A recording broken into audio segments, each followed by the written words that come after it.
मानो जैसे 70 वर्ष की आयु है और 20 वर्ष से शुरू किया और हम 40 वर्ष चल रहे, भगवत प्राप्ति नहीं हुई तो गुंजाइश है, माया तुम्हें परास्त कर सकती है। तो हर समय नाम जप, सत्संग और लक्ष्य, बराबर लक्ष्य बना रहना बहुत समय तक, यही तभी कहते हैं कोई लाखों में एक चलता है, चलने वाले हजारों में कोई एक ठीक से चलता है, और ठीक से चलने वालों में कोई एक बिरला पहुंचता है।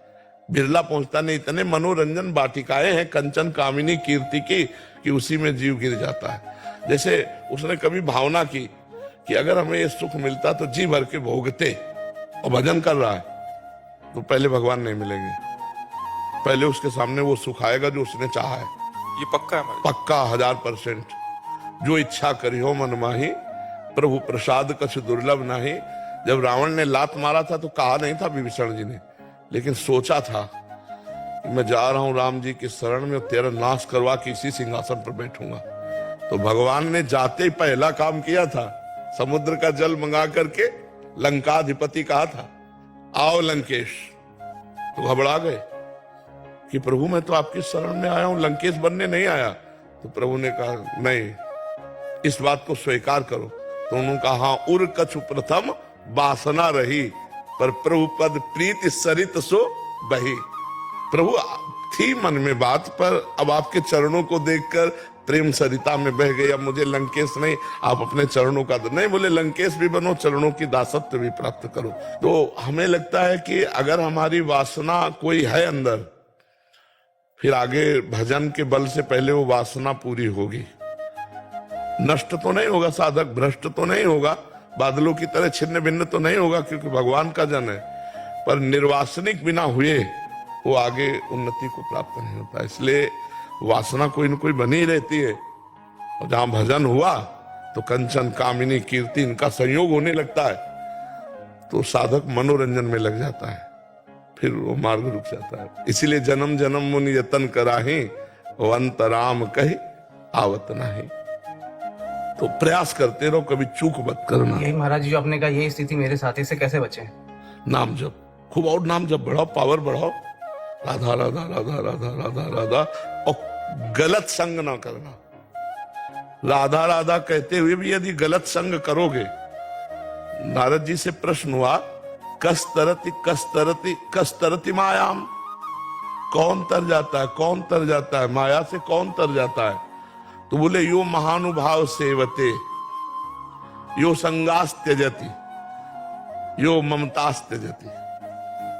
जो महापुरुषों का संग करता है और कुसंग का त्याग करता है और किसी से ममता नहीं रखता, वो निकल जाएगा। यो महानुभाव सेवते, महापुरुषों का संग, उनके बचावे। बाबा ने कहा कि ऐसे नहीं देखना, नहीं देखना। बाबा ने कहा ये चीज नहीं खाना, नहीं खाना, ऐसे नहीं बोलना, ऐसे नहीं देखना।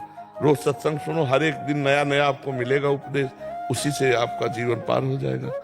पर पूरे जीवन अगर निष्कलंक निकल जाए तो परम पद मिल जाएगा, परम पद भगवान का, भगवान का सानिध्य। और जो चाहोगे, भजन कर रहे हो, भगवान मिलने की दुआ, ऐसे जो चाहोगे वो मिल जाएगा, और कुछ नहीं चाह रहेगी तो भगवान मिल जाएंगे। तो निश्चिंत होकर भजन करो, इसमें घाटा तो है नहीं, गिर भी पड़ोगे तो भी घाटा नहीं। 100 बार राधा राधा कहा तो तुम्हारा बैंक लॉकर में जमा हो गया, अब तुमने पाप किया तो इसका तुम्हें दंड मिलेगा, लेकिन तुम्हारे पास 100 नाम जमा है, वो तुम्हारी उन्नति करेंगे, वो कभी नष्ट होने वाले नहीं। समझ रहे ना? हाँ, खूब इसी लोभ से नाम जप करो, नाम बढ़ाओ। महाराज जी, यहाँ तो हम सब साधक जन आपके सानिध्य में है, तो आपका शासन है। बाहर जो शराब छूटी, वही दोस्तों के बीच में रहना। हाँ बिल्कुल, बहुत कठिन, थोड़ा पर काम करेगा। देखो कल एक नहीं कह रहे थे कि अरे बोले अब जहां शराब पी ले या कुछ कर ले, सोचो तुम छा जाते हो, हमारे दिमाग में डर पैदा हो जाता है हमारे हृदय में कि यार, तो बोले जहां हम गलत सोचते हैं करने की, सोच तुम छा जाते हो, दिमाग में लगता है यार बाबा जान जाएंगे। तो बोले इसलिए फिर अब गलत हमसे हो ही नहीं रहा है, क्योंकि हर समय आप हमारे दिमाग में छा जाते हो। तो ये बात बहुत पॉइंट की है कि यदि हम संत सदगुरुदेव या उपदेष्टा को अपने दिमाग में रखे, ये बाबा ने कहा था ऐसा नहीं, तो दिमाग में वो छाए हुए हैं तो हमसे गलत हो ही नहीं सकता। और भगवान की ऐसी कृपा है कि लाखों लोग इस बात को समझ रहे हैं कि भगवान की कृपा से वो सतमार्ग में चलने की तैयारी कर रहे हैं, कोई चल रहे हैं, कोई चल चुके हैं। तो इसमें घाटा नहीं होगा क्योंकि भगवान ही चलाते हैं, अगर वो ना चलावें तो अपने लोगों की ताकत ही नहीं कि चला